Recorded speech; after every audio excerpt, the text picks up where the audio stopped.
پیارے پیغمبر نے کہا من کانت لہو مظلمۃ لأخیہ من ارضہ او من شیء فلیتحللہ منہ اليوم قبل اللہ یکون دینار ولا درہم۔ اور مسلمانوں، محمد الرسول اللہ کا کلمہ پڑھنے والوں، حاجیوں، نمازیوں، اہل حدیثوں،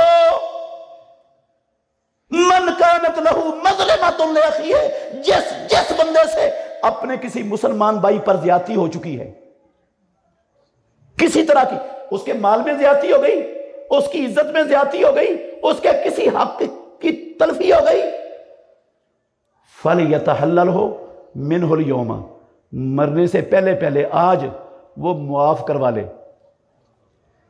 آج مرنے سے پہلے پہلے جس کا حق مارا ہے اس کو واپس لوٹا دے۔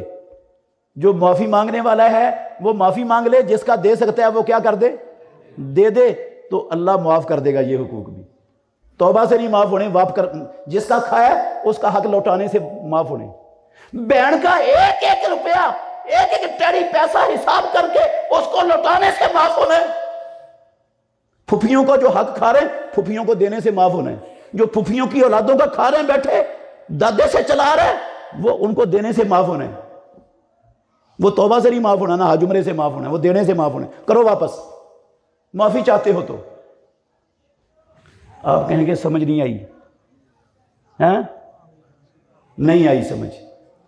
بھئی ہم نے تو ساری زندگی غفلت والی بسر کی ہے، ہمیں شعور نہیں تھا، ہم نے تو اتنے لوگوں کا مال کھایا ہوا ہے، اب ہمیں یاد ہی نہیں ہے کس کا کتنا کھایا ہے، اور کئی ان میں سے فوت ہو چکے ہیں، اور کئیوں سے ہمارا رابطہ نہیں ہے۔ اب ان کو حاجی صاحب کیسے واپس کریں، کیسے واپس کریں انہیں، کہاں سے ڈھونڈے انہیں؟ یہ دودھ میں پانی ڈالا ہے، خزانے کا مال لوٹا ہے، بجلی چوری کر کے کھائی ہے، پانی چوری کیا ہے، اب مجھے کیا پتا کس بندے کا کتنا پانی میں نے اپنے کھیتوں میں لگایا ہے، کتنے پیسے اس کے بنتے، میں کیسے دوں اس کو؟ آ گئی سمجھ؟ کوئی نہیں آئی؟ بھئی اللہ یہ بھی معاف کر دے گا، اللہ کی قسم، اس کا بھی طریقہ ہے اسلام میں، رب معاف کرنا چاہتا ہے۔ اس کا طریقہ یہ ہے کہ جن کا تو پتہ ہے نا کہ فلاں فلاں کا اتنا حق ہے، ان کو تو واپس کرنا ہی پڑے گا، واپس کر دو۔ واپس نہیں کر سکتے، اس سے جا کر منت کر لو، وہ معاف کر دے تو تب بھی معاف ہو جائے گا۔ اور جن کا نہیں نہ پتا، غفلت کی زندگی میں ہو گئے، حق تلفیاں ہو گئیں، غیبتیں ہو گئیں، چگلیاں ہو گئیں، ہاں گالیاں نکال دی، اب سمجھ آئی ہے کہ کام خراب ہے، تو میرے بھائیوں یہ معافی کا طریقہ یہ ہے کہ موٹا سا ہر بندہ اندازہ لگا سکتا ہے، موٹا سا اندازہ لگا سکتا ہے کہ میں نے اپنی غفلت کی زندگی میں آج تک مثلا 1,00,000 روپیہ نجائز لوگوں کا کھایا ہوگا 2 نمبری سے، ٹھیک ہے، میں 1,00,000 روپے کی بجائے اپنے دل میں طے کر لوں میں نے ادا کرنا ہے 2,00,000 روپیہ، تاکہ کوئی کسر نہ رہ جائے۔ اپنی آمدن سے بچا کرنا، یہ کہہ کر صدقہ کرنا شروع کر دیں، یا اللہ میں تیری عدالت میں حساب دینے کے قابل نہیں ہوں یا رب، میں دنیا میں اپنا حساب صاف کرنا چاہتا ہوں، یا اللہ مجھے شعور نہیں تھا، پہلے سمجھ نہیں تھی، میں غلطیاں کر بیٹھا، اب سمجھ آئی ہے، یا اللہ مجھے پتہ نہیں ہے میں کس کا کتنا حق مارا ہے، کیسے لوٹاؤں، یا اللہ جن کے پیسے ہیں یہ ان کی طرف سے صدقہ ہے، اس کا ثواب ان کو دے دے، یا اللہ مجھے معاف کر دے۔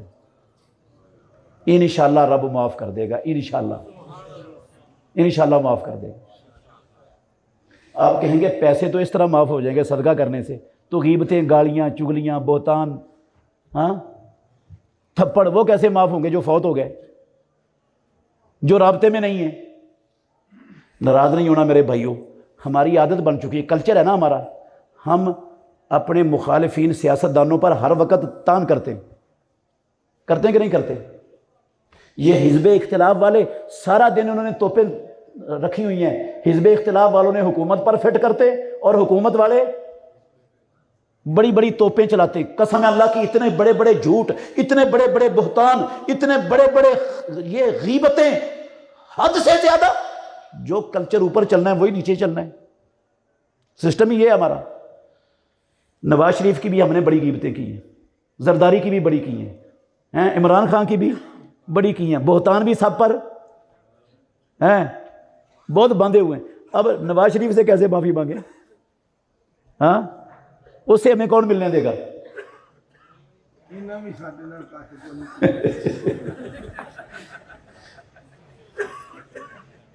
شیر پاکستان کہتے ہیں انہوں نے بھی کٹ کوئی نہیں کی. ٹھیک ہے, انہوں نے کٹ نہیں کی تو وہ انشاءاللہ حساب دیں گے رب کے ہاں, بچیں گے نہیں, قسم اللہ کی کسی نے نہیں بچنا. انہوں نے کٹ نہیں کی تو ہم نے ان کے ساتھ ویسا نہیں کرنا. ہمیں اسلام اس کی اجازت نہیں دیتا.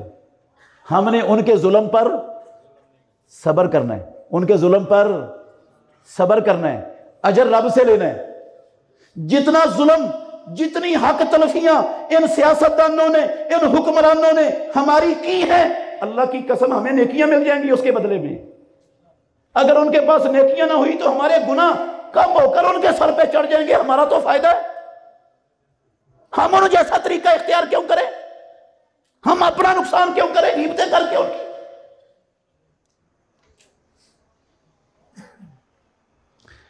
جن کی جو فوت ہو گئے, جن کے پاس پہنچنا ممکن نہیں, جب تک آپ زندہ ہیں ان کے لیے دعائیں کریں. اب پہلے ان کو مجلسوں میں پنڈا جاتا تھا, اب ان کے لیے کیا مانگیں؟ یا اللہ ان کے گناہ معاف کر دے, یا اللہ ان کے درجے بلند کر دے. اس لیے دعا کرنی ہے کہ یا اللہ میں اپنا حساب دنیا میں صاف کرنا چاہتا ہوں, کیونکہ وہاں حساب بڑا مہنگا ہے. مہنگا ہے کہ سستا ہے؟ کتنا مہنگا ہے؟ کتنا مہنگا ہے؟ نہیں احساس ہمیں تھوڑا سا غور کرنا. اللہ نہ کرے, او میرے سیال کوٹیو, اللہ نہ کرے ہم میں سے کسی بندے کی پاس مارکنگ سے ایک نیکی کم رہ جائے. 33 کی بجائے کتنے نمبر آ جائیں؟ ایک نمبر کم ہو جائے. میں اللہ کو گواہ بنا کے کہتا ہوں, ایسا بندہ چاہے گا زمین سے لے کر آسمان تک کا خلا ڈالروں سے, یوروں سے, ریالوں سے, پاؤنڈوں سے, سونے چاندی سے بھرا ہوا کوئی لے لے, مجھے ایک نیکی مل جائے گی. ہاں, اللہ کہتے ہیں زمین اور آسمان کے خلا کے برابر سونا بھی بھر کے لے آؤ گے نا, وہ نہیں قبول ہونا. وہاں پر ڈبل بھی لے آؤ گے پھر بھی نہیں قبول ہونا.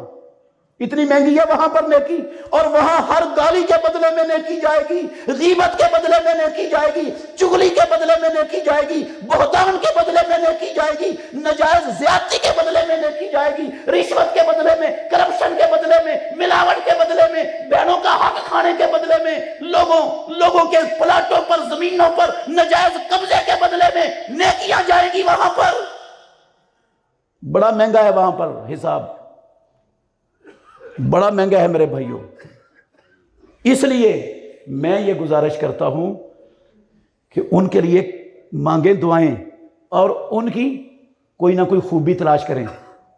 جہاں جہاں ان کو پنڈا تھا نا ان کی خرابیاں بیان کر کے, وہاں جا کے ان کی خوبی کا تذکرہ بھی کریں, اور پھر کہیں یا اللہ دیکھ مجھے اب سمجھ آئی ہے, میں ان کے لیے دعائیں بھی کر رہا ہوں. یا اللہ ان سے معافی تو نہیں مانگ سکتا جا کر, مجھے پتہ نہیں کہاں ہے, میں پہنچ نہیں سکتا ان تک, مر گئے ہیں. یا اللہ ان کی اچھائیاں بھی ذکر کر رہا ہوں, یا اللہ تو مجھے معاف کر دے. انشاءاللہ رب معاف کر دے. آپ کہیں گے اس بات کی دلیل کیا ہے, یہ آپ نے حل کہاں سے نکالنے؟ بھئی میرے گھر سے نہیں آئے حل, یہ اللہ کے نبی نے بتایا ہے, میں نے اس کی ترجمانی کی ہے. پیارے پیغمبر کی ایک حدیث سنا کے بعد ختم کر رہا ہوں. میں نے شیر پاکستان کا بہت زیادہ ٹائم لے لیا, معذرت حضرت صاحب.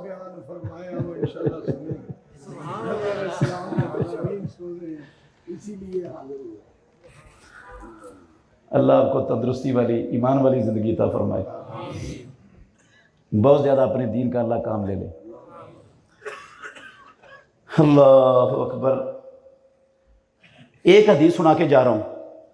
ناطق وحی محمد الرسول اللہ صلی اللہ علیہ وسلم نے کہا, غور سے سننا, انشاءاللہ آپ کے دل چمک اٹھے گے یہ حدیث سن کر. اللہ کے نبی کا فرمان ہے, میری بات نہیں ہے. من اخذ اموال الناس یرید اداءها ادى اللہ عنہ, جس نے لوگوں کے اموال لیے, لوگوں کے حقوق تلف کیے, اب وہ واپس کرنا چاہتا ہے, واپس کرنے کا ارادہ ہے, آسمانوں والا رب اس واپسی کے راستے کھول دے گا, اس کے لیے آسانیاں پیدا کر دے گا, اسے وسائل فراہم کر دے گا, یہ واپس کرنے میں کامیاب ادى اللہ عنہ, رب ادا کروائے گا. اگر خلوص نیت سے فیصلہ کر لیا نا کہ دینا ہے تو اللہ آسانی پیدا. لیکن چونکہ موت بندے کے اپنے اختیار میں, ہمیں ایک سانس کے بعد اگلے سانس کا بھروسہ نہیں ہوتا کہ آنا کہ نہیں آنا. آج اگر ہم فیصلہ کر لیتے ہیں کہ مرنے سے پہلے اپنا حساب دنیا میں صاف کرنا ہے، آخرت میں نہیں، اور رات ہی موت آ جاتی ہے۔ ابھی ہم نے نہ کسی سے معافی مانگی، نہ کسی کے لیے دعا کی، نہ کسی کا ٹکا واپس کیا، تو پھر کیا بنے گا؟ اور میرے بھائیوں، اللہ کے نبی کا یہ فرمان پھر غور کرنا، عد اللہ عنہ، اگر دنیا میں موقع نہ مل سکا، کعبے کے رب کی قسم ہے آخرت میں رب کوئی نہ کوئی ضرور حل نکال دے گا، اس کی طرف سے ادا ان کو کروائے گا، اسے معاف کروا دے گا۔ لیکن شرط یہ ہے کہ مخلص ہو کر واپسی کا، دنیا میں حساب صاف کرنے کا پکا فیصلہ کر لے، دل سے۔ تو آپ بتائیں، آپ نے دنیا میں حساب کرنا ہے یا آخرت میں دینا ہے؟ بہترین صدقہ جاریہ حاصل کرنے کے لیے اس ویڈیو کو لائک، کمنٹ اور شیئر کرنا مت بھولیں۔